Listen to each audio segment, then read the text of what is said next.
3 महामंत्र। ओम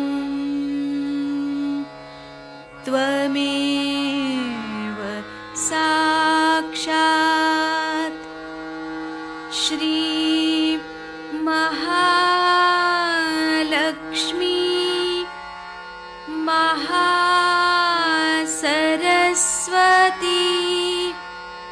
महाकाली त्रिगुणात्मिका कुंडलिनी साक्षात् श्री आदिशक्ति माताजी श्री निर्मला देव्यै नमो नमः। ओम त्वमेव साक्षात् श्री कल्की साक्षात् श्री आदिशक्ति माताजी श्री निर्मला देव्यै नमो नमः।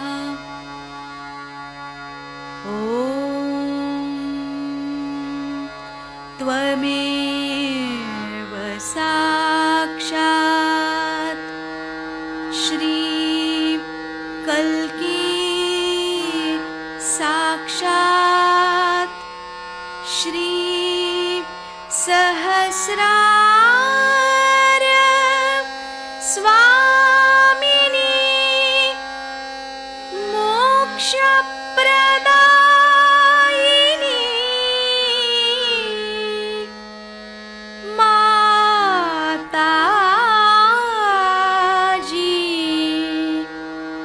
श्री निर्मला देव्यै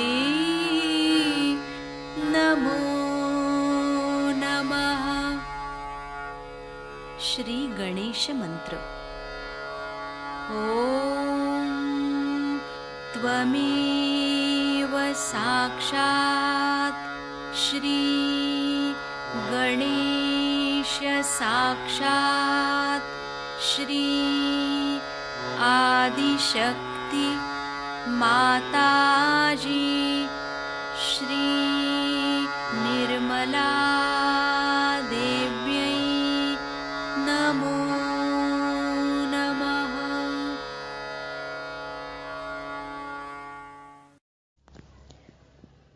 दोनों हाथ माँ के सामने हृदय में श्री माता जी को नमन करते हुए, परम पूजनीय श्री माता जी, हम सभी के हृदय को अपने रहने के योग्य बनाइए। बीचों बीच हृदय में श्री माता जी को देखते रहेंगे।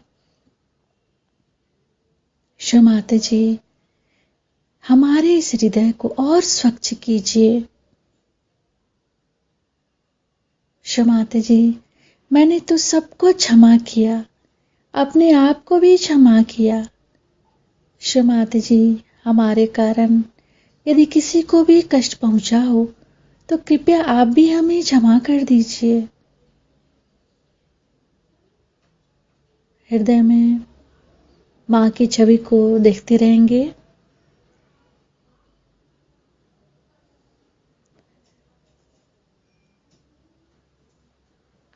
अपना संपूर्ण चित्त दोनों हाथों पे,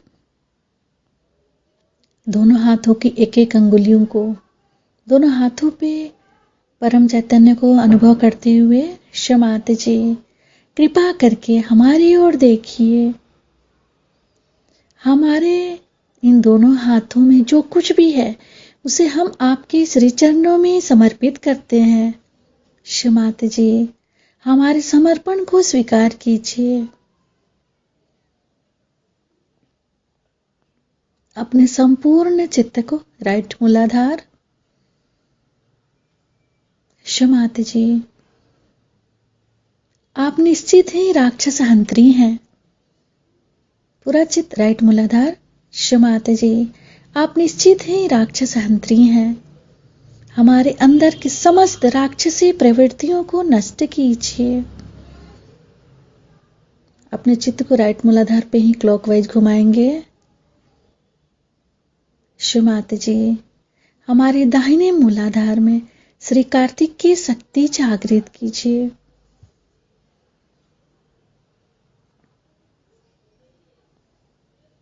शमाते जी, हमारे दाहिने मूलाधार में श्री विवेक बुद्धि समर्पण प्रदान कीजिए। धीरे धीरे अपने चित्त को लेफ्ट स्वादिष्ठान पे, फिर अपने चित्त को राइट नाभि पे, फिर अपने चित्त को लेफ्ट हृदय पे, फिर अपने चित्त को राइट विशुद्धि, फिर अपने चित्त को लेफ्ट आज्ञा, फिर अपने चित्त को सिर के तालु भाग पे, अपने सिर के तालु भाग से हम एड़ा नाड़ी को नीचे से ऊपर देखेंगे। शिव माता जी, हमारी एड़ा नाड़ी में जो भी अशुद्ध इच्छाएं हैं उन सबको नष्ट करके हमारे अंदर शुद्ध इच्छा जागृत कीजिए। सिर के तालु भाग से ही हम अपने एड़ा नाड़ी को नीचे से ऊपर देखते रहेंगे।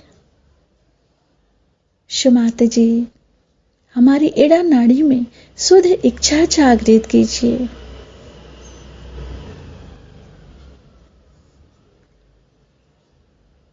अब अपने चित्त को सिर के तालु भाग से अपने सेंटर नाभि को जोड़ेंगे। सिर के तालु भाग से सेंटर नाभि। शिव माता जी, हमें पूर्ण रूप से संतुष्ट कर दीजिए। हमारे पास जो कुछ भी है उसमें हम पूर्ण रूप से संतुष्ट रहें, ऐसी कृपा कीजिए। सिर के तालु भाग से सेंटर नाभि को मिलाते रहेंगे। शिव माता जी, हमें पूर्ण संतुलन दीजिए। अब अपने चित्त को सिर के तालु भाग पर स्थिर करेंगे। मां के श्री चरण कमलों को देखेंगे सिर के तालु भाग पे।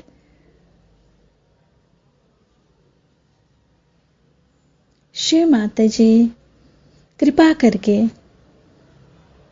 हमें थोड़ी देर के लिए निर्विचारिता देकर हमें हमारा आध्यात्मिक उत्थान दीजिए। अपने चित्त को सिर के तालु भाग पर 3 टाइम्स क्लॉकवाइज घुमाएंगे। शिव माता जी, हमें पूर्ण संतुलन दीजिए।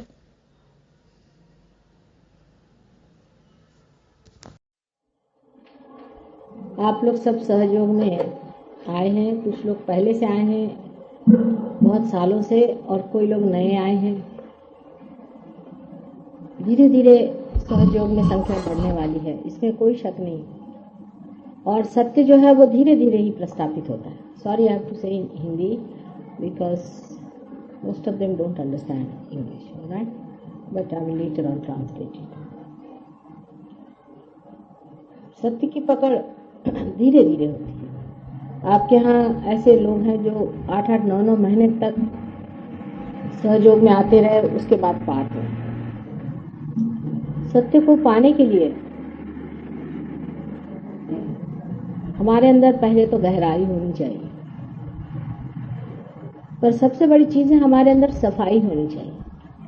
अब अनेक गुरुओं के बीच में जा करके हमारा चित्त जो है वो बुरी तरह से विक्षुब्ध हो जाता है। दूसरा, आजकल के समाज में जो हम घूमते हैं और नानाविध उपकरणों के कारण हमारा जो चित्त बाहर की ओर हमेशा रहता है, बाहर की चीजें जो दिखाई देती हैं, इन सब चीजों से हम कुछ प्रभावित होते भी हैं और कुछ तो ये भी बात है कि हमारे दिमाग में भर दिया गया है कि ये चीजें बहुत ही महत्वपूर्ण है। इस वजह से जो चीजें बिल्कुल ही महत्वपूर्ण नहीं उधर हमारा चित्त पहले जाता है, और जो चीजें बहुत ही महत्वपूर्ण है वह हमारा चित्त नहीं जाता। इसलिए हम ऐसी चीजों को इकट्ठा कर लेते हैं जो बिल्कुल बेकार है, जिसको कि अंग्रेजी में जंक कहते हैं, मराठी में अडगल कहते हैं। इस तरह का हमारा चित्त जो है वो बेकार की चीजों से बोझिल हो जाता है, उसका बोझा चित्त उठा नहीं पाता, थक जाते हैं हम। जब हम आपस में भी बातचीत करते हैं ऐसे समाज में, तो लोग एक दूसरे से ज्यादा देर तक बात नहीं करते, क्योंकि उनका चित्त इतना बोझिल होता है कि वो थक जाते हैं। एक दूसरे से बात करते वक्त भी जब तक वो कोई किताब न पढ़े या कोई सिनेमा न देखें या कोई तीसरी चीज ना हो, तब तक वो 10 मिनट भी साथ नहीं बैठ सकते। इस चित्त को जितना आप शुद्ध रखेंगे उतना ही आपको आनंद आएगा। आप चित्त की शुद्धता रखते वक्त ये याद रखना है कि इसी चित्त से ही हमें परमात्मा को जानना है। एक बार परमात्मा को जानने के बाद बाकी जो कुछ जानना है बहुत सरल हो जाता है, क्योंकि आप किसी भी चीज को जब सूत्र से पकड़ते हैं तो वो बहुत दूर तक और सूक्ष्म आप पकड़ पाते हैं।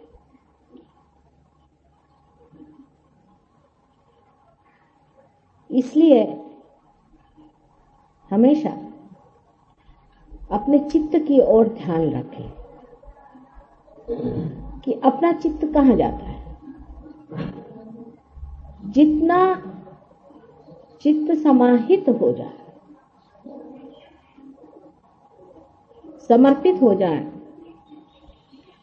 उतना ही वो चित्त शुद्ध होते जाता है। ये समझ लीजिए कि जितना आप गंगा में डूब जाएं, उतना ही आप पवित्र होते हैं। अब इस पर बहुत बड़ी चर्चा ये हो जाती है कि माँ किस तरह से हम समर्पण करें अपने। इसके एक तरीका आप लोगों ने अभी देखा है, जो हम लोगों ने आजमाया है। जैसे कि आप अभी देख चुके हैं कि एक स्त्री है, वो उसने अपने को से गायत्री में अपने को समर्पित कर दिया या श्री राम को मानती है। अपने देश में विशेष करके ऐसा रिवाज है कि हम कोई न कोई कुल दैवत रखते हैं या कुल स्वामिनी होती है, उसको हम पूरी तरह से मानते हैं और अपनी जितनी भी चित्त प्रवृत्ति है उसमें स्थित कर देते हैं। एक तरह से हम अपने को उसमें समर्पित रखते हैं, लेकिन उस समर्पण में हम कुछ पा नहीं थे, उसमें पा नहीं पाते। उससे गहराई हमारे अंदर बन जाती है जरूर, लेकिन उस गहराई में हम कुछ पकड़ नहीं पाते। इसी प्रकार समझे कि एक गर कुंभ है या घड़ा है, उसमें गहराई बहुत है, लेकिन उसका मुंह गंगा की ओर नहीं, दूसरी ओर है। लेकिन गहराई बनती जा रही है, लेकिन उस ओर से गंगा उसके अंदर बहने वाली नहीं। वो जो गहराई जिसके कारण बनी है, उसको अगर गंगा की ओर मोड़ दीजिए तो उसमें गंगा फौरन भर आती है। अपने देश में इसका बड़ा भारी लाभ होता है। इसीलिए आपने देखा कि जिसने भी समझ लीजिए श्री राम को माना या किसी भी ऐसे दैवी अवतार को माना है और उसमें अपने को समर्पित कर लिया है, वो अगर इतना ही सवाल पूछ ले कि क्या माता जी आप वो शक्ति हैं, तो फौरन उसके अंदर गंगा बहना शुरू हो जाएगी। कितना आसान तरीका सहयोग का है, बताइए। इससे दो लाभ हैं। एक तो यह है कि आज तक की जितनी आपकी तपस्या है वो व्यर्थ नहीं गई, और दूसरा लाभ यह भी हुआ है कि आपने हमें भी पहचान लिया अनायास। जब पहले बहुत से अवतार संसार में आए थे तो उनके साथ जितने उपद्रव हुए हैं वो आप जानते हैं, और किस कदर लोगों ने उनको सताया ये भी आप जानते हैं।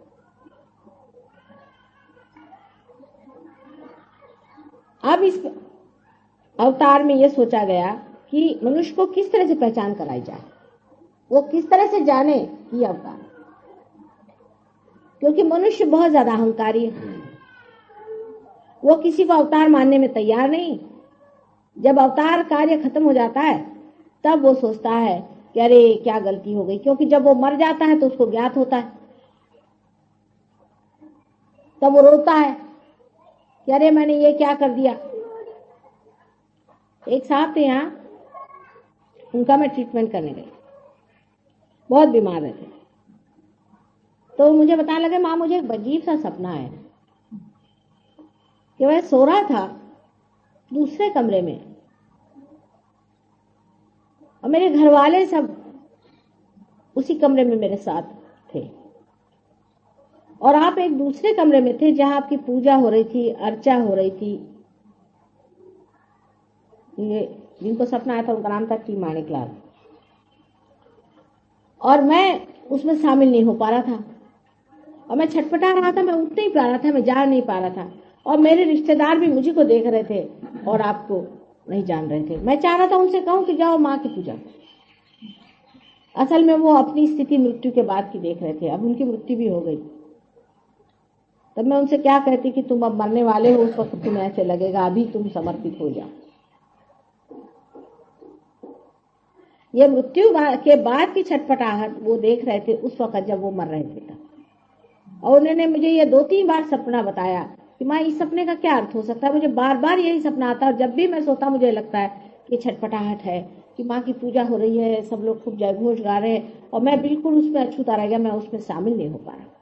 और मैं छटपटा रहा हूँ कि मेरे घर वाले भी उसमें समा है, वो मेरे लिए रो रहे हैं, मेरे पीछे में बैठे हुए हैं, मेरे फोटो लगाए हुए हैं, आपकी ओर नहीं जा रहे हैं, और मैं चाह रहा हूँ कि उन्हें ढकेलूं उधर। यह स्वप्न उन्होंने अपनी बीवी बच्चे सबके सामने कहा था, पर अगर अब भी मैं उनको ये समझाऊं तो उनकी समझ में नहीं आने वाला।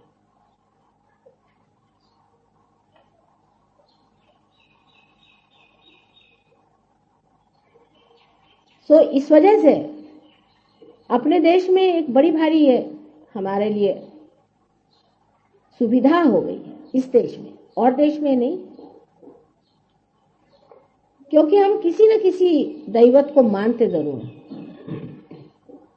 अब हरे रामा हरे कृष्णा वाले भी अगर अपनी गगरी हमारे ओर कर दें और हमसे पूछे क्या आप हरे रामा हरे कृष्णा आप ही हैं इनको हम भजते रहे, तो वो भी, उनका भी विशुद्धि चक्र साफ हो जाएगा और उनके भी गले भर आएंगे। आपने सब अनुभव किए हुए बातें, कोई नई बात मैं आपसे नहीं बता रही। आप लोग भी जब किसी को रियलाइजेशन दे तो पहले ही उनसे ये कह दीजिए कि आप देखिए कि क्या ये वही शक्ति है जिसको आज तक आप मानते रहे। ये अपने देश में बहुत ज्यादा साध्य होता है, विदेश में कम, क्योंकि वहां तो वो किसी को भी नहीं मानते, अपने सिवा दुनिया में किसी को नहीं मानते अधिकतर लोग। वहां पर वहां की तो बात ही करना बेकार है, क्योंकि वहां तो इस कदर आदमी अलग अलग हो गया है कि एक आदमी यही नहीं जानता कि अपना अभी तक बाप मरा है कि जिंदा है। ऐसे भी वहां मैंने बहुत से लोग देखे। तो इन लोग की तो बात ही छोड़ दीजिए। पर हमारे देश में ये बड़ा ही आसान है। जब हम किसी भी इंसान से ये जान लें कि वो कौन से भगवान को मानते हैं, तो महज उससे अगर आप इतना कह दीजिए कि आप पूछे कि क्या ये वही चीज है हमारे सामने या नहीं, मतलब ये कि कोई भी जो सही गुरु हो उनकी बात कर रही हूं मैं, कोई अगर सही अवतार हो उनकी बात कह रही हूं मैं, हर एक अजीब सजीब लोगों की बात नहीं कह रही। तो उसके उत्तर में उनको वाइब्रेशंस आ जाएंगे। 3 मर्तबा ही आप वाइब्रेशन आने चाहिए। लेकिन कुछ कुछ लोग अजीब भी होते हैं। जैसे कि एक आई थी देवी जी, कहने लगी कि मैं रेणुका देवी को मानती हूँ। अब रेणुका देवी का कोई अवतरण नहीं मानना चाहिए खास करके। और इस तरह की विक्षिप्त भी बहुत सारी चीजें लोग मान लेते हैं। तो जो साधारण तरीके से जो हम जिनको हम लोग अवतार मानते हैं उनको मानते होंगे, उनके लिए आप अगर इस तरह से पूछें कि क्या वही है, तो ये कार्य एकदम हो जाएगा। You just put your hand on the liver, everybody is disturbed, all right? और जब उनका चित्त ये जान जाएगा कि ये वही है, धीरे धीरे दोनों में सामंजस्य होता जाएगा और बात उनकी समझ में आ जाएगी। इसमें कोई भी हिचकिचाने की या डरने की बात नहीं। आज तक एक माने में आप जानते ही रहे कि हम कौन हैं, और जब भी ऐसे ही कोई आपने सवाल पूछे तो हमने कह भी दिया खुलेआम कि हम कौन है, हमें इसको कोई डर नहीं लगता। ये तो पूरे कॉन्फिडेंस से हमने हमेशा कहा है कि हाँ ये बात सही है। अगर आप हमसे पूछे तो हमने कह दिया, कोई उसमें डरने की बात नहीं। लेकिन हम तो सिर्फ इसलिए इस बात को समझ के कह रहे थे कि लोगों में इतना ज्यादा अहंकार है कि उनसे ये बात जैसे ही पता हो जाती वो डंडा लेके मारने को दौड़ जाते। उनके लिए सबसे बड़ी बात दुखदाई ये होती है कि संसार में कोई भगवान के अवतार में आया हुआ है, क्योंकि उनको लगता है कि सब हमारा जैसे कुछ छिन गया। सारा संसार उनको लगता है कि उनसे किसी ने पूरी तरह से अपने हाथ में ले लिया और उनको अब कुछ नहीं रहा, वो खत्म हो गए, क्योंकि वो अपने को सब अवतार समझे बैठे हुए। मुश्किल तो ये इसलिए जैसे ही वो सुनते हैं कि ऐसी ऐसी बात है तो उनकी शंकाएं शुरू हो जाती। लेकिन मरे हुए देवताओं को, जो कि हमें 1000 बार पहले हम मर चुके हैं, उन्हीं को वो पूजेंगे, उसमें उनको कोई भी नहीं हरकत। लेकिन अगर कहा जाए कि आप देखिए जिसको पूजा है आज तक वही यह है कि नहीं, देखो अब कश्मीर में गायत्री मंत्र का बहुत ज्यादा प्रचार है और बहुत लोग गायत्री, जितने भी ब्राह्मण है गायत्री करते हैं, और उन लोग को सबको दुनिया भर की तकलीफें हैं, बहुत तकलीफें हैं। अब उनमें से कुछ तो ऐसे हैं कि वो कहते नहीं अब तो गायत्री छोड़ ही नहीं सकते, और कुछ लोग ऐसे हैं कि जो कहते हैं कि गायत्री से हमें कोई लाभ नहीं हुआ, माँ हमने इतनी गायत्री करी कोई फायदा नहीं, और दूषण देते हैं गायत्री को कि इतना हमने गायत्री करने से भी हमारा कोई फायदा नहीं हुआ, हमें ये बीमारी है, वो बीमारी है, ये तकलीफ है। उस वक्त अगर आप उनसे कहें कि अच्छा माँ से पूछो कि क्या आप गायत्री देवी हैं, तो 5 मिनट के अंदर वो पार हो जाते हैं और बिल्कुल सारी मशीन फिट चलने लग जाती है, खट खट खट खट खट खट। यानी ये सोचिए कि कोई प्लग आपने गलत लगा दिया है तो मशीन नहीं चलती, वही प्लग ठीक लग गया, मशीन खट खट चलने लग गया। इस तरह से आपको लोगों को समझाना पड़ता है। कोई सरल काम नहीं है अवतार लेना, बहुत ही कठिन कार्य है, और मूर्खों के बीच में जन्म लेना तो उससे भी कठिन है, क्योंकि आपने कोई भी सूझबूझ की बात कही तो मनुष्य का एक और तरीका है कि उसको ब्रांड मार दो कोई भी। जैसे वो आपको कह देंगे कि आप जो है आप डंडा मारता है, किसी को कह दिया, हो गया, अब आप बैठ गए, अब आप क्या करें। अगर आप उनसे कहिए कि आप बढ़िया आदमी हैं, आप गोबर खाते हैं तो कोई हर्जा नहीं, खूब खाओ, तो आप बड़े अच्छे आदमी बन जाएंगे। लेकिन अगर आपने कहा कि ये गलत है, इसे नहीं करना चाहिए, हर एक गुरु ने कहा है, आज तक जो असली गुरु है उसने हमेशा कहा, नकली गुरु क्यों कहने चले, उनको तो आपके पैसे से मतलब है, वो तो कहते भाई जो भी करना करो, हमारा पर्स हमको दे दो अपना, तो उनको तो ये प्रॉब्लम है नहीं। ये तो बात तब खड़ी होती है कि जब सच्चा गुरु खड़ा होता है और वो बताता कि ये नहीं, ये गलत है, ये गलत है, ये नहीं करना है, और ये करना है, ये सही है, ये गलत आदमी है, ये सही आदमी है। इसका जो निरक्षीर विवेक जानता है वही तो बताएगा ना।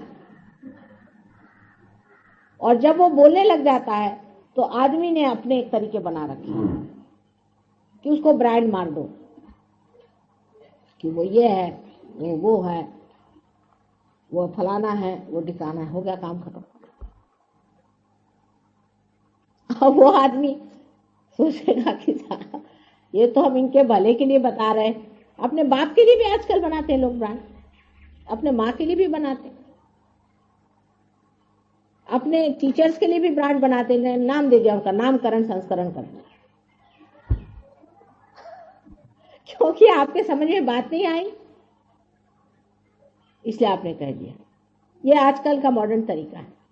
पुराने जमाने में उल्टे लोग गुरुओं के पास बैठे रहते थे घंटों, ये सुनने के लिए कि वो हमें बताएं हमारा क्या दोष।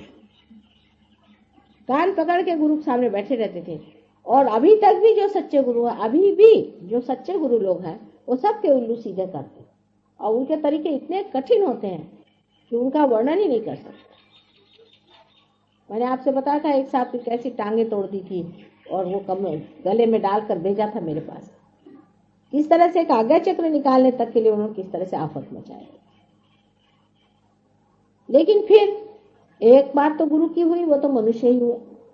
फिर कोई अवतार हुआ, उसके पीछे तो पहले ही से डंडे लेकर लोग खड़े रहते कि अवतार हुआ माने कैसे, उसके घर में ही भूत घुसा देंगे।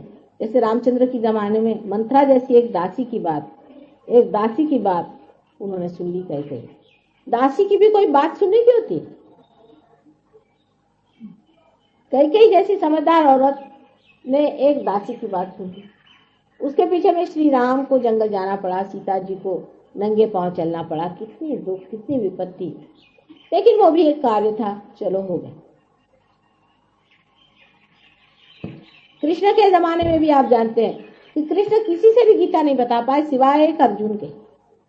ऐसे थोड़ी कि 50 को बिठा करके बता रहे। तो कृष्ण किसी से कहते कि सर्वधर्माणाम परित्यज्य मामेकम शरणम व्रज, तो उनको ब्रांड मार देते वो लोग एक।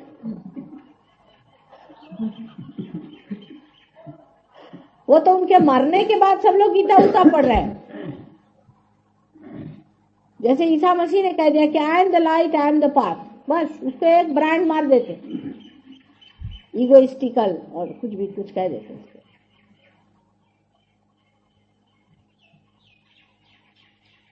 तो अवतार कार्य बहुत ही कठिन कार्य है, इससे कठिन कार्य और कुछ नहीं हो सकता। एक तो आप भगवान हैं, समझ लीजिए। अगर आप भगवान हैं तो आप संसार में आए तो मनुष्यों को जैसे रहना तो बहुत ही मुश्किल है, क्योंकि मनुष्य की अपने आप में नहीं होती।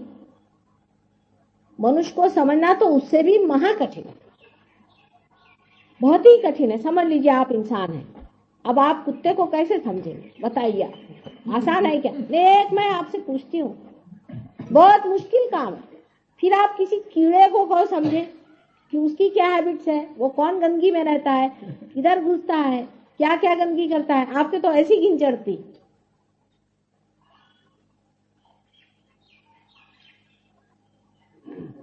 इसलिए अवतार लेना कोई सरल बात नहीं है। और कोई मनुष्य जो कहता है कि मैं अवतार ले रहा हूं, उसको बड़ी कठिनाई उठानी पड़ती। पर झूठ मूठ का कहना कि मैं अवतार हूं, ये तो बहुत ही आसान तरीका है। इसे तो कोई और आसान तरीका है ही नहीं, क्योंकि जिस आदमी को असली बिजनेस करना पड़ता है उसको पता चलता है कि कितना मुश्किल है बिजनेस चलाना। पर किसी को ऐसे फेक बिजनेस करना हो, समझ लीजिए कि आए उन्होंने कह दिया मेरा एक बड़ा भारी बिजनेस है, मुझे इतना रुपया चाहिए, उसके लिए गवर्नमेंट को बेवकूफ़ बनाया, प्राइम मिनिस्टर को बेवकूफ़ बनाया, उनसे रुपया लिया, उनसे दूसरे से रुपया लिया, रुपया लगा दिया। कहाँ लगाया किसी ने पूछा नहीं, पाछा नहीं, भाग गया अमेरिका। बहुत आसान चीज है, बेवकूफ बनाना तो बहुत ही आसान है, पर असल में बिजनेस चलाना कितना कठिन है। नकल में भगवान बना तो बहुत ही अच्छी चीज है और बहुत ही सरल चीज है। अच्छी माने सरल। क्या आप बन गए भगवान? साहब अब हम भगवान है, चलो फिर क्या, हमको चांदी की थाली चाहिए खाने को, नहाने के लिए सोने की बाल्टी चाहिए, बैठने के लिए हमें संगमरमर चाहिए, रहने के लिए हमको महल चाहिए, चलने के लिए हमको मर्सिडीज चाहिए। ठीक है, आपको सब सप्लाई करना पड़ेगा क्योंकि वो है भगवान।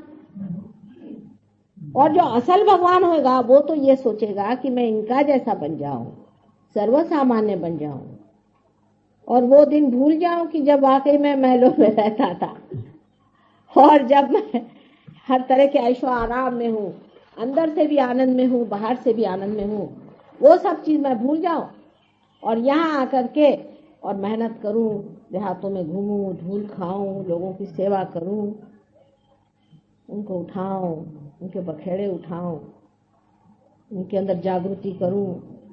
कृष्ण के लिए कितना कठिन था, आप देख सकते हैं कि मथुरा से बेचारे वृंदावन आए, कैसी हालत में आए, वहां किस तरह से एक बाल बाल के जैसे रहे, कितनी विपदाएं उठाई, उनको मारने के लिए राक्षस आते थे, उन्होंने अपनी संहार शक्ति कैसे इस्तेमाल करी, किस तरह से उनको नाग जो था, डोह में नाग रहता था कालिया, उसको किस तरह से उन्होंने मर्दन किया, ये सब आप लोग जानते हैं उनका जीवन।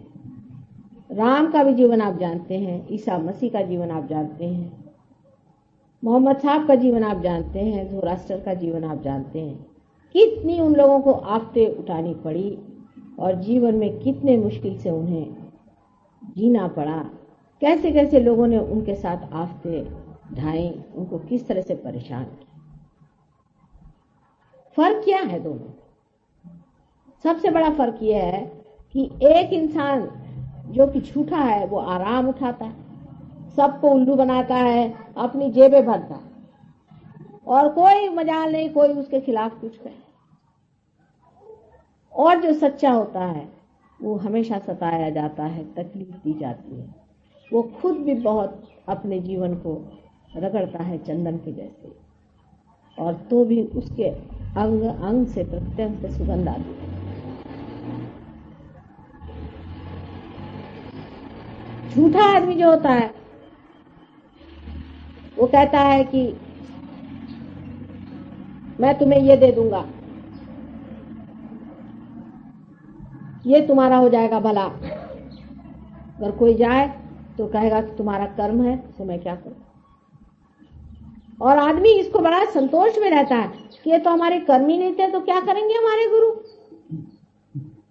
सिर्फ एक चीज हमने नहीं की कि जरा रुपया कम दिया, कुछ श्रद्धा और हो जाए तो हो सकता है बन जाएगा काम। तो फिर श्रद्धा स्वरूपेण कुछ न कुछ उनके पास पहुंच जाता है मामला।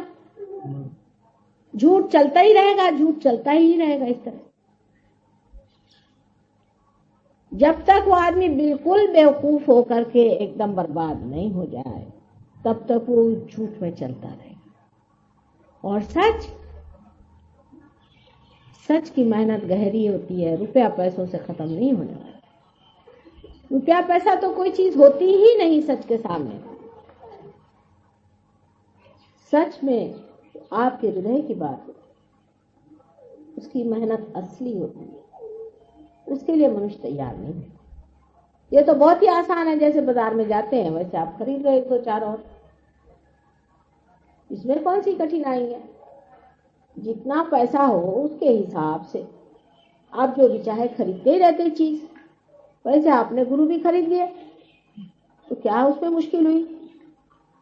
पर जब ये हुआ कि नहीं, ये तो उल्टे महाराज दिखते, ये तो कहते भाई कि तुमको शराब छोड़नी पड़ेगी, तुमको सिगरेट छोड़नी पड़ेगी, तुमको तंबाकू छोड़नी पड़ेगी, कायदे से तुमको रहना पड़ेगा, तुम अपनी बीवी को छोड़ के भाग नहीं सकते। अभी एक साहब आए थे दिल्ली में, वो मुझे बताने लगे कि साहब मेरी बीवी से पटता नहीं, मैं चाह रहा हूँ कि मैं एक दूसरी औरत से प्यार करता हूँ। मैंने कहा साहब मेरे पास ये सब बातें मत करिए आप, मेहरबानी। तो उनके लिए मैं फिर हो गई दकियानुसी बुढ़िया औरत। फिर हो गया, मेरे पर ब्रांड मार दिया उन्होंने और वो अपने सत्कर्म में लग गए। सत्कर्म तो करना बहुत कठिन काम। फिर सवाल ये आता है कि ये तो ठीक है कि आपने उनकी बात नहीं मानी और इससे आप नाराज हो गए, लेकिन जनाब आपने किसका भला किया है आज तक। ठीक है आपको कमजोरी है, आप उस चीज को नहीं कर पाए, दूसरी बात है, पर आपने किसका भला किया हुआ है आज तक। आपने किसको लाभ पहुंचाया है आज तक? आपने किसकी आफतें उठाई हैं आज तक? अगर किसी भी गुरु के पास जाके पूछे तो वो आपको बता देंगे कि ये सच्चे हैं कि झूठे हैं। एक ही पॉइंट है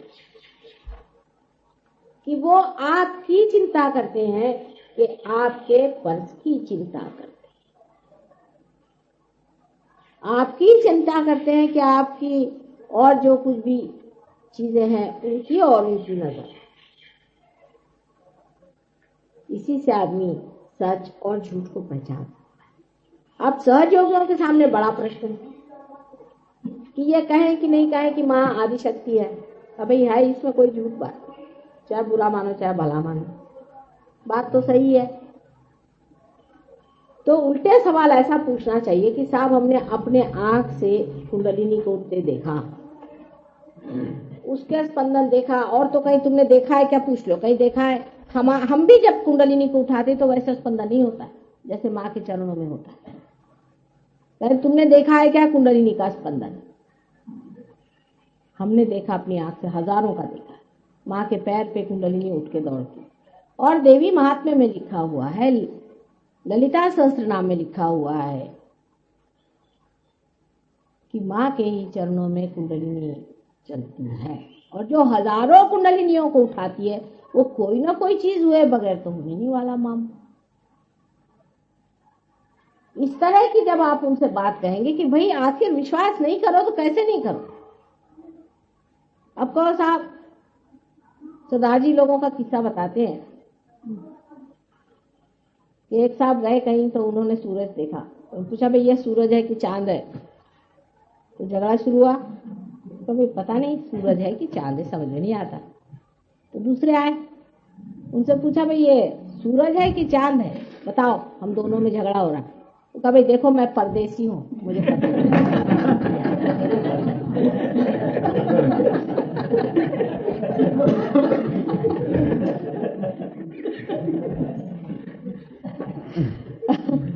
उसी प्रकार जिनकी खोपड़ी में यह घुस नहीं सकता उनको घुसाने के लिए आपको अब ये कहना चाहिए कि अच्छा भाई एक ही चीज करो तुम, हम तो समझ गए। अब हमसे तो इनको मना ही नहीं किया जा सकता क्योंकि हमने तो अपनी आंख से देखा, हमारे अंदर भी घटित हुआ, अपनी आंख से देखा है कुंडलिनी को 1000 बार डूबते हुए। तो क्या अभी इस सत्य को हम भुला दें? हम कैसे भुलाएं इस बात को? अच्छा, अगर तुमको विश्वास नहीं होता तो तुम माता जी के फोटो पर यह सवाल पूछ लो, जो भी तुम्हारी डेटिंग होंगी उन पर पूछ लो, तुम पूछ के देखो कि है क्या माता जी आदि शक्ति। चलो पूछ के तो देखो। और ये व्यवस्था मैंने कर रखी है कि फोटो पे जवाब आएगा। देखिए क्या कमाल कर रखा। अब फोटो भी जो चीज है वो भी एक प्रपोर्शन है, वो प्रपोर्शन रखना पड़ता है, बॉडी का भी सब चीज का रखना पड़ता है। अगर वो प्रपोर्शन ही रहेगा तो कोएफिशिएंट नहीं जाने वाला उसको। गधे लोगों को थोड़ी समझ में आता है। अब वो चाहे कि आपकी माँ हेमा मालिनी जैसे, समझ लीजिए लेकिन क्या उस हेमा मालिनी से वाइब्रेशंस आते हैं क्या? उसको लेके करें क्या? उसका क्या अचार डालें? इतनी बेवकूफी की बातें लोग करते हैं। उसको सोचना चाहिए कि सब चीज परमात्मा ने बहुत विशेष रूप से बनाई है और उसको बनाने में बहुत कुछ रचना करने में बहुत चीजों का विचार करना पड़ता है। शरीर के अंग प्रत्यंग हर एक चीज बहुत ही कमाल से बनाया। और फिर जिनको इस तरह से जब आप अचंभे में डाल देंगे तब उनके लिए आसान होगा कि सहयोग का सत्य वो माने। अगर सीधे उंगली घी नहीं निकलता है तो टेढ़ी उंगली से घी निकलना चाहिए। उनसे यही कहना चाहिए कि भाई हमने तो देखा अपने आंख से, इसमें निर्विवाद हमने तो देखा, हमारे अंदर वाइब्रेशंस भी आए और हम भी वाइब्रेशंस दे रहे हैं, हम भी लोगों को ठीक कर रहे हैं, इसमें कोई शक नहीं। अब तुमको विश्वास नहीं होता तो तुम चलो फोटो पर देखो, तुम अपनी तरफ से पूछो ना डंके की चोट पर। अगर बहुत ही बेकार आदमी हो तो दूसरी बात है, पर सर्वसाधारण अगर आदमी सरल हो तो हो जाता है। सर्वसाधारण आदमी अगर सरल हो और उसकी हृदय सच्चा हो और उसने वाकई किसी की तपस्या की हो तो ये काम बिल्कुल क्षण में घटित हो जाता है। ये आपने देखा होगा। इतना आसान है रियलाइजेशन देना आज सहयोग में। लेकिन इसके लिए जरूरी है कि आप में वो दृढ़ता आनी चाहिए, आप में विश्वास पक्के जमने चाहिए। जब तक वो विश्वास आपके अंदर पक्के नहीं, दूसरा आदमी फौरन पहचान लेगा कि ये डामाडोल है महाराज, ये बोल तो रहे लेकिन इसमें अभी उतना कॉन्फिडेंस नहीं। हमेशा जब आदमी बात करता है, वो अथॉरिटी से जब बात करता है, तो अंदेशा हमेशा रहता है कि लोग आपको ब्रांड मारेंगे कि ये तो, जैसे हमारे मराठी में त्या बाईंच्या नादी लागला, हमारे मराठी में है ऐसे शब्द, नहीं मराठी में हिंदी में भी है नहीं तो फिर कहेंगे कि त्यांनी भुरळ घातली। दुनिया भर कैसी चीजें हैं ब्रांडिंग, उस तरह से हर एक भाषा में, अंग्रेजी में भी है और हिंदी में भी है। हाँ क्या हो गई? हाँ, उनको भूल भुलैया में डाल दिया। इंग्लिश में भी है, अरे उस चक्कर में तुम कहाँ गए। सब तरह की चीजें हैं। लेकिन कहना भाई आने की बात क्या है, इन आंखों से हमने कुंडलिनी को उठते देखा है तो क्या हम भुला दें? हमने कुंडलिनी का चढ़ना देखा और हमारे हाथ से वाइब्रेशन जा रहे हैं और हमसे लोग पार हो रहे हैं, तो सब क्या भुला दें? कैसे भुलाएं? क्या, ये तो बहुत मुश्किल काम है। पर ये कॉन्फिडेंस जब तक आपके अंदर पूरी तरह से नहीं होता है, तब तक आपका भी असर लोगों पे पड़ने वाला नहीं। लेकिन हमारे यहाँ ऐसे लोग बहुत हैं, खासकर बंबई में ऐसे लोग बहुत ज्यादा हैं कि जो बहुत गहराई से इस बात को समझ गए। यही तो मैं बंबई वालों की विशेषता कहती हूँ कि यहाँ लोग थोड़े जरूर हैं, लेकिन एक एक आदमी एक से बढ़ के, ये विशेषता है बंबई वालों। वही दिल्ली में बहुत ज्यादा लोग हैं, लेकिन कॉन्फिडेंस से रहने वाले लोग वहां इतने ज्यादा नहीं होते। ये जरा सा अंतर है। उसकी वजह ये भी कि आप पे मेहनत भी हमने बहुत करी और परमात्मा की कृपा से अरे गहरे नत्थू खैरे ज्यादा आए नहीं। अगर अरे गहरे नत्थू खैरे इसमें आ जाते तो मुश्किल पड़ती, उनको कुछ दूरी रखा जाए। लेकिन आपको भी इसका थोड़ा अंदाज रहना चाहिए कि आपके सामने अरे गहरे नत्थू खैरे तो नहीं बैठे हुए। आप बेकार के लोगों पे अपना टाइम बर्बाद न करें। माने ये कि हाँ माता बाहू है, ये मेरा भाई है, लगे उसके पीछे। जब आपने भाई को, आप जानते कि शराब पीता है, बीवी को मारता है, जुआ खेलता है और हर तरह से उसने अपने को खराब करके छोड़ा हुआ है। दूसरी बात ये कि इसने तुमको ठगाया है, तुम्हें तकलीफ दी है और दुनिया भर को तकलीफ देता है और झूठा आदमी है, सब सर्वगुण संपन्न है, तो भी वो तुम्हारा भाई है तो उस पर तुम मेहनत कर रहे हो, तो तुम वाकई में पागल आदमी। आपको मेहनत करना चाहिए पहले ऐसे लोगों पर कि जो आपसे थोड़ा मेल खाते। पहले भी मैंने कहा था कि हमेशा पहले जो सीधे साधे शब्द हैं उनको ट्राई करिए और उसके बाद में आपको कठिन शब्दों को ट्राई करना चाहिए। पर अधिकतर लोगों का यही हो जाता है कि वो इसमें भी अपने जो लौकिक रिश्तेदारी है उसको जोड़ते हैं कि मेरा भाई, मेरा बाप, मेरी बीवी तो बहुत ज्यादा उसमें इतनी मुश्किलें हो जाती हैं कि समझाते नहीं बनता कि किस तरह से ठीक करें। हालांकि ये बात सही है कि जब तक आपके घर वाले ठीक नहीं होंगे तब तक सहयोग में उतरना जरा मुश्किल हो जाता है, और पूरी फैमिली की फैमिली सहयोग में आ जाए तो बहुत अच्छी बात है। लेकिन आज सहयोगियों के सामने जो प्रश्न खड़ा हुआ है वो ये, उसको भी समझ लेना चाहिए कि आज तुम्हारे सामने कौन से प्रश्न है। आपके सामने सबसे बड़ा पहला तो प्रश्न है कि आप जमे हैं या नहीं। पहले जमना चाहिए, बगैर जमे सहयोग नहीं चलता। पूरी तरह से सहयोग में पहले जम जाओ। सहयोग में जमने के बाद दूसरी चीज आपको ये करनी चाहिए कि आपको देखना चाहिए हम कितनों को और को जमा सकते हैं। ये विचार हमेशा। आपका दीप पहले जलाया गया, वो दीप पूरी तरह से ठीक हो जाए, स्थिर हो जाए, उसको ठीक कर लें। अब इस दीप से आपको कितने दीप जलाने के हैं, फिर उसके आप पता लगाते मन में सोचिए कि साहब ये आदमी ठीक रहेगा, वो वहां था वो ठीक रहेगा, पांचों पचीसों पकड़ बुलाऊं, एक ही डोर बंधाऊं। उसमें आप जानते हैं कि खूबी से काम लेना पड़ता है। अगर आप पहले जाते कह दीजिए कि वहां जाकर के जय माता जी की जय, हो गए, वो दरवाजा बंद करके पार से निकल जाए। उसमें खूबी से काम लेना चाहिए। ऐसा करना चाहिए कि जिससे आदमी पहले आपके पास पहुंच जाए। जब वो पहुंच गया, ज्यादातर तो मैं पहुंचवा ही देती हूँ, क्योंकि किसी को बीमार पड़ गया, किसी की बीवी भाग गई, किसी का कुछ हो गया, इस तरह के प्रकार होते रहते, वो सीधे तुम्हारे पास आ जाते। पर बहरहाल जो भी हो, जैसे ही ऐसी कोई घटना घटित हो जाए और आपके पास ऐसा कोई आदमी आ जाए तो बहुत ही अच्छा। पर अगर आपको भी किसी आदमी को हथियाना है तो सबसे बड़ी चीज जो किसी आदमी पे इंप्रेशन डालती है वो आपका चरित्र, आपका बोलना, आपका करना धरना, सब इंप्रेशन डालती है। हाँ, अगर कोई बड़ा ही गया बीता हो तो वो तो उल्टी चीजें देखेगा। आप अगर कुंकू लगा के गएंगे तो कहे कुंकू लगा के आया, नहीं लगा के गए तो कहेंगे लगा के नहीं आया। ऐसे लोगों की बात मैं नहीं कर रही जो कि बिल्कुल बेकार है, और ये लोग कभी पार होने भी नहीं वाले। बहुत मुश्किल है इन लोगों का पार कराना। वो चाहे कोई भी हो, चाहे वो अपने को बहुत बड़े आदमी समझे, छोटे आदमी समझे, ये लोग पार होने ही नहीं वाले। तो उनसे तो झगड़ा लेने की कोई बात नहीं। पर जो सर्वसाधारण आप सोचते हैं कि जो आदमी इसमें आ सकता है, उससे जब आपको पेश आना है या उससे जब बातचीत करनी है, उससे कोई भी संबंध करना है, तो उस वक्त आप बड़े खूबी से उसको पकड़ें। पहली सबसे बड़ी चीज है कि आपका इंप्रेशन उस पर कैसा है।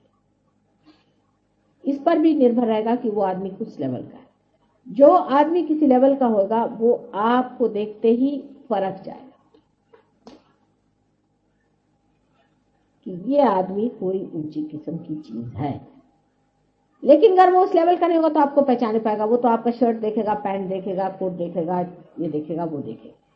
पर अगर वो जरा भी लेवल का होगा, मैं मेहतानी की बात बताऊं, हमारे नागपुर के एक साहब थे, वो उनके घर में सब वो राधा स्वामी के शिष्य हैं। वो अकेला ही उनसे सबसे लड़ते रहता था। कहता था कि तुम लोगों में तो कोई अंतर ही नहीं आया, तुम क्या कर रहे हो इस गुरु को लेकर। ना उस आदमी में कोई विशेषता मैं पाता। लेकिन जब उन्होंने मेहतानी को मिले तो वो कहने लगे कि इनको देख के मैं समझ गया कि एक तो ये आदमी भी कुछ अलग है, और दूसरी ये बोलते भी बड़े कॉन्फिडेंस से। तो इन्होंने कुछ पाया जरूर है, बगैर पाए आदमी ये पाए हुए आदमी। तब मैंने फौरन अपने घर वालों से कहा कि नहीं भाई, तुम लोग सब बकते हो, इनके जो गुरु असली, क्योंकि इन्होंने पाया हुआ। अगर आप लोगों ने पाया हुआ है तो आपके बिहेवियर से, आपके बातचीत से, आपके उठने बैठने के ढंग से, हर एक चीज को लगना चाहिए, आपके कॉन्फिडेंस की वजह से भी लगना चाहिए कि इन्होंने पाया हुआ। अगर उनको लगने लग जाए कि आपने पाया हुआ है तो धीरे धीरे वो भी इस बात को पूछेंगे कि आपने कैसे पाया, कहाँ से पाया, किस तरह से आप इतने शांत रहते हैं, किस तरह से आपका स्वभाव इतना मीठा हो गया। और ये जब तक आपके अंदर ट्रांसफॉर्मेशन नहीं आ जाता, जब तक आपके अंदर ये मिठास और ये आपके अंदर बड़प्पन और ये सौंदर्य आपके अंदर नहीं चमकता है, तब तक आप किसी को इम्प्रेस नहीं कर पाते। अर्थात मैं उन लोगों की बात नहीं कर रही हूँ जो छिछले हैं या जो सुपरफिशियल लोग, पर साधारण सर्वसाधारण लोग इस चीज को पहचान लेते हैं कि ये आदमी में ईश्वरीय तत्व है। तो सबसे पहले आपको जमना पड़ेगा, फिर ऐसे लोगों को पकड़ना पड़ेगा। उनकी पहचान ये है कि वो आपके तौर और तरीके से प्रभावित हो जाए। अब जैसे बहुत से गुरु लोग हाथ में चिमटा लेकर बैठते हैं, अधिकतर जो असल वाले होते हैं, वो आया उसको 4 चिमटे मार देते हैं, तो भी वो चिपका रहा, उसको बोलते जा बैठ, उसको बैठा दे। अब वो दशा तो है नहीं। आप पर गुरु हैं तो आपको तो अब लोगों को फंसाना है। जैसे क्राइस्ट ने कहा था कि आओ मैं तुमको सिखाऊंगा किस तरह से इंसान को पकड़ा जाए और तुम मछली पकड़ना छोड़। उसी प्रकार अब आप लोग सीखिए कि किस तरह से इंसान को पकड़ना चाहिए और इस भवसागर से बचाना चाहिए। यही हमारे सामने सबसे बड़ा आज प्रश्न है। यह सबसे बड़ा प्रश्न सहयोगियों के सामने है कि किस प्रकार आपको और लोगों को बचाना चाहिए, और वो हर हालत में होना ही पड़ेगा, जितना भी हो सकता है उसके लिए जो जो मेहनत करनी पड़े, जो जो आफती उठानी पड़े, वो हमको करनी पड़ेगी और हम लोगों को बचाना पड़ेगा और बहुत से लोगों को हमको सहयोग में उतारना पड़ेगा। यही आज हमारे सामने प्रश्न है और इसी को करना चाहिए। ये नहीं कि हमारे भाई की नौकरी नहीं लगती, हमारा फलाना काम नहीं होता, ये सब नहीं है। आज सबसे बड़ा काम यह है कि आप किनारे पे खड़े हैं और उन लोगों की ओर देखिए जो डूब रहे हैं और उनको बचाने की कोशिश करें। ये सबसे बड़ा प्रश्न हमारे सामने है। अगर इस प्रश्न को हम हल नहीं कर सकते तो हमारा पाना भी बेकार हो गया और सभी बेकार हो गया। आज आप यहाँ पर बॉडी में प्रतिज्ञा करें अपने अंदर मन में और ये कहें कि हमारा लक्ष्य एक एक आदमी को कम से कम 1,000 आदमियों को बचाना है। कम से कम पूरी मेहनत करके कितने लोगों को आप बचा सकते हैं, उसके लिए कभी कभी आपको बहुत झुकना भी पड़ेगा, बहुत सी परेशानी भी उठानी पड़ेगी, बहुत सी तकलीफ भी उठानी पड़ेगी, लेकिन सब चीज को आप अपने सामने रख के संयत भाव से, बहुत सूझबूझ से और लोगों को बचाने का प्रयत्न करना है।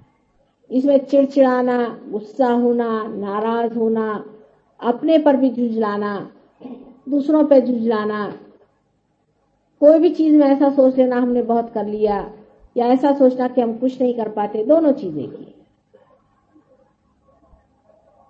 या दूसरों पे रोब झाड़ना, उनको डांटना, फटकारना या दूसरों से डरना, ये सब चीजें छोड़ करके बड़े संयत भाव से और कॉन्फिडेंस के साथ आपको ये कार्य करना चाहिए कि किस तरह हम ज्यादा से ज्यादा लोगों को बचा सकते।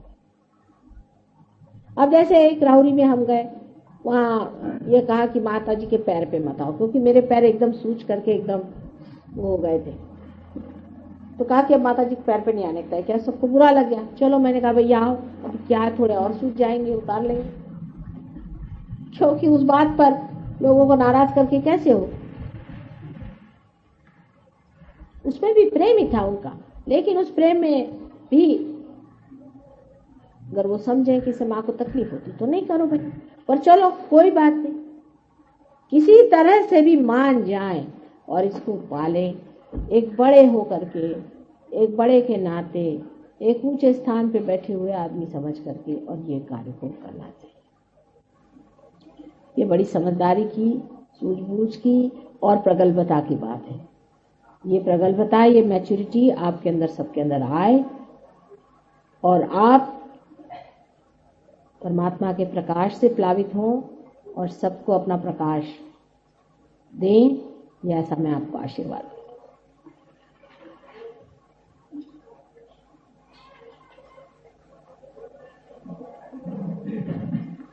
सांगता खाना काय सांगितलं मी ते everywhere. So they take advantage of you. They take full advantage in the sense they get your treatment and you give them realization, but they don't come to me or to the program. Then it's a very wrong thing, because when they again lose the connection, and you must know that by salvaging these people, what you are doing is to connect them to the primordial being. And that is what you have to do all the time. If you cannot do that, then again they are dropouts. So you be careful about it, that you try to tell them that somehow you should try to meet Mataji, because she's traveling all over, you see, and I can also organize to go to places where they would like to meet me. Now, what is the program? A platform which you have to learn how you are going to face people and how you are going to tell them about my coming. You see, it carries with us the light also, see. But if your attention is passing through the center of the Agya Chakra, you don't see any light. But if it is not passing through that, then what happens? Because your attention is outside, you see the light. Because it is enlightening also, you see. And you just see the light, but not, the Kundalini is not passing through, it just is stuck up there. And that's why because of that light, your eyes go on like that, you see. People have seen even the complete flow of light moving up like that. But they have not felt the realization. They saw it coming up to the Agya, and then the whole thing dropped back. They saw it. See, they saw the Kundalini, how it was helping.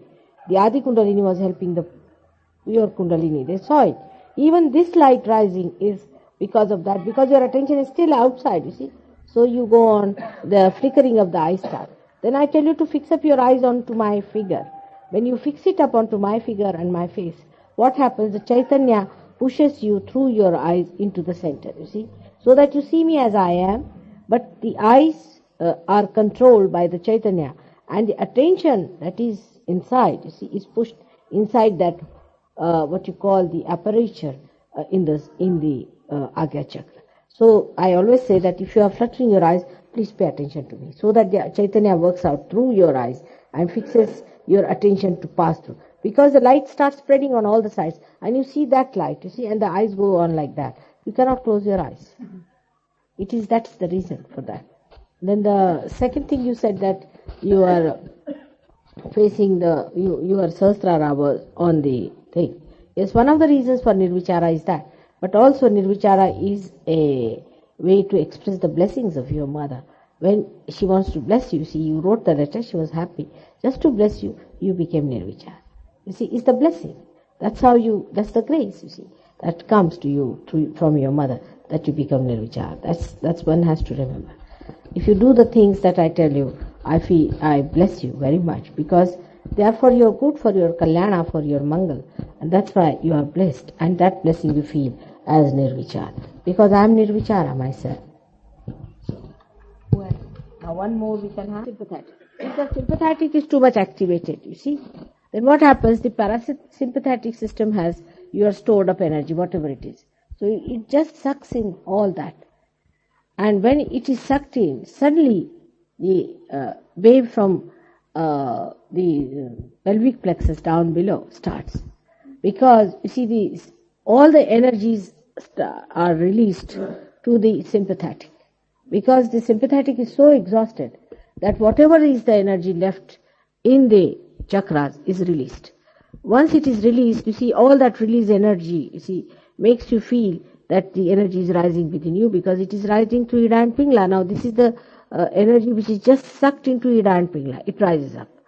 And you can feel it going up and coming down and all that. But the after effects of this is this, that such a person, of course, in these experiences, people feel sometimes a horrible thing also, that they feel that there's a heat liberation. Sometimes they feel some sort of a scorpion bites going on, or some snakes coming up, and all kinds of things can happen in this. Can be very horrifying also, this one, and could be very simple also. But when this happens, after effects is like that you become arbitrary. You see, sort of all these drug system started after that. Because once you are released from that self-control in between, you see, you can take to anything like this, because you are free now to do whatever you please, you see, and that's how you can take to drugs and things. And this is what all these gurus are doing, is to take out the stored energy which is controlling you, suck them out onto the sympathetic. There are so many ways by they can do it. They can starve you, they can make you work very hard, they can make you tired, they can make you say some mantras, things. I mean, they make your sympathetic work so hard that ultimately a stage is reached where your chakras release all the energy that is stored in them and just get out of it, you see. So all this energy they will suck in, and a person feels, oh, suddenly something has happened. But in these circumstances, you see, you may have a big hollow in the head like that, as if like a mad person has, you see here, a big hollow, and the whole thing is sucked in, and you get a hollow there like that. So many people get a thing. That is a very different, but because all that energy that was inside is sucked in. So it has become like a big hollow inside, you see. Like a mad person has too, the same thing. So this is the way people confuse between Kundalini awakening and the exhaustion of the sympathetic. Normally in the Kundalini awakening through Sahaja Yoga, you do not feel anything. It just goes up and works out. But sometimes, if there is, after realization, if there is an obstruction, due to certain combinations, it may be the obstruction may go out like that. But there's a tremendous difference between the two. That first you release in the hands of the vibration, start with that. But with the first one you do not get, on the contrary, you get heated up. And you start avoiding yourself, escaping from yourself. And this starts, and that's how you get into these drugs. This is very much played by these gurus. You see, that's what they do to you. They exhaust you completely so that you cannot withstand reality and the present moment. And so you try to get into something. And once you try to escape it, you see, the whole release of the stored parasympathetic takes place, and the deities are broken, and you are broken. You become arbitrary. It's a cancerous sort of a thing. So that's not Kundalini awakening, but we would say it is more sympathetic system which comes in. Raga Jai Javanti. Please put your attention on Vishuddhi Chakra. One of the most melodious but complicated, diplomatic classical raga. Let's enjoy Raga Jai Javanti.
Magare गम पम रे गम पद पम रे नि तप मगरे ग नि रे नि स द नि रे रे गम पदे पम ग रे ग म प द नि द रे नि द प द ग म रे ग रे ग म प म ग रे ग रे ग म प रे प म रे ग रे ग म प रे नि द प म ग रे ग ग रे नि सा